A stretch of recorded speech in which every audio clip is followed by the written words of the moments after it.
Welcome to Thrive in the Word. As I'm sitting here and taping these messages, I remembered something. I remember preaching in a church years ago and preaching about hell, preaching about eternal judgment. It was a message that the Lord had given me. I was visiting that church and had been in prayer, and this is the message that if we don't get out and win the lost, they are going to an eternal hell. And you know what? While I was preaching that message, there were people in the front row that were scoffing at me. They were laughing at me. They were up on their little intellectual pedestal, and they were thinking, "Oh, hell, there is no hell." In fact, in that church, I found out later there's people that believe that people didn't go to hell when if they were unbelievers, they went to purgatory. And then if they came to a certain place of knowledge in purgatory, then God would let them all into heaven. And so they didn't believe that anyone ever suffered in eternal hell. But I remember as we look now at verse number 10, the scoffing. You see, one of the evidences of a false teacher is that a false teacher always comes from an intellectual position, a higher intellectual position. They're scoffing, they're making fun of, they're laughing at. Now, Jude is writing about certain people, and the doctrine that they are defeating is actually this doctrine that says if you're under grace, you can live in immorality. And there is no hell, there is no eternal punishment. And Jude writes now in verse number 10, and again, I'm reading out of the New Living Translation, but these people scoff at things they do not understand.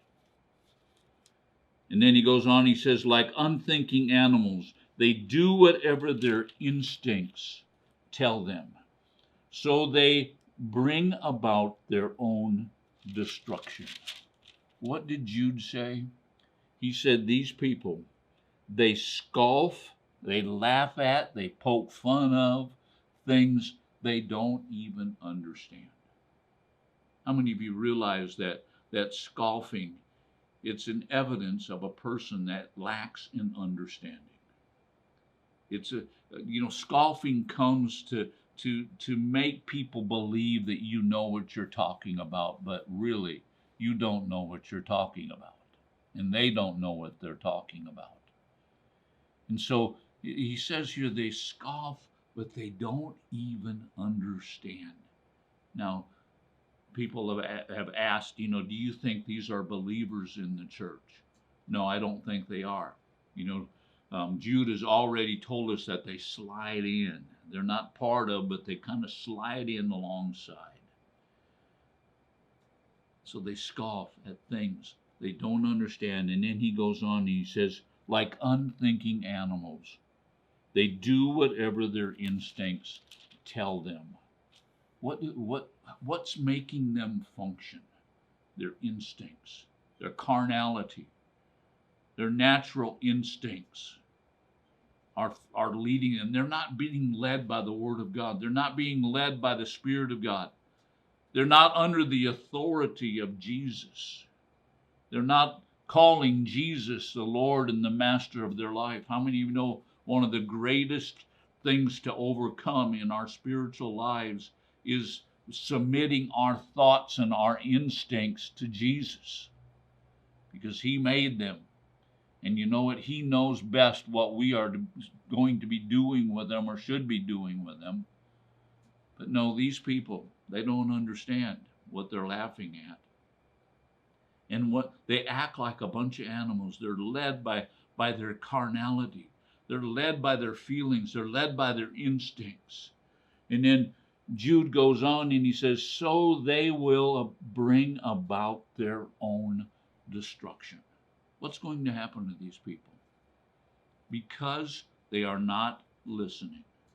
Because they are scoffing at what they don't understand. How many of you know you can't scoff and receive at the same time? Because they're so proud, so puffed up in their knowledge and in their intellects. What's going to happen? They're going to come to a place of destruction. Now, verse number 11. What sorrow awaits them? You know, I believe that hell is a place of great sorrow. You see, hell is going to be a place where every person in hell is going to realize that what the Word of God said is true. They're going to have already confessed that Jesus is Lord, but it's too late for them. And so there's going to be great sorrow in hell. There's going to be great sorrow in this place of destruction. And then it says, for they followed in the footsteps of Cain, who killed his brother, like Balaam, who deceived the people for money, like Korah, who perished in their rebellion. Again, Jude's going back to his Judaism. He's writing to Jewish people primarily. Of course, he's writing also to us. But he's going back to stories about unbelievers, about people who were deceptive. And what does he do? He says, like Cain, who killed his brother. It's Cain, who followed in the footsteps of Cain, who killed his brother. Well, that's the first murder in the Bible. Cain killed Abel. Why did he kill Abel? Because he was jealous that God accepted Abel's sacrifice instead of his own. And then Jude writes, and he says, like Balaam, who deceived people for money. What was Balaam? Balaam wasn't even a Jewish man, by the way.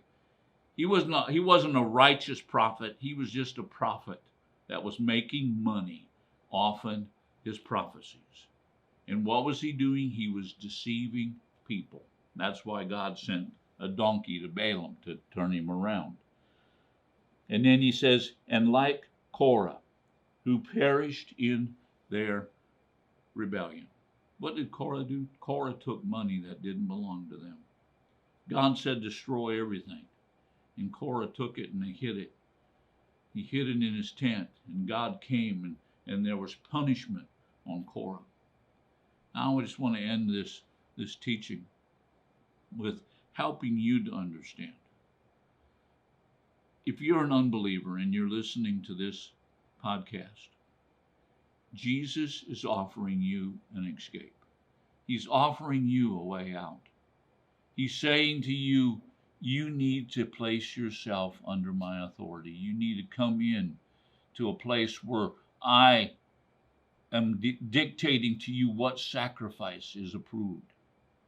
You see, that was Cain's problem.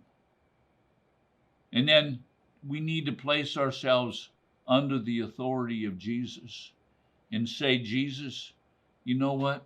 All that I do, no matter what I do, I'm just doing it to please myself. I place myself under your lordship.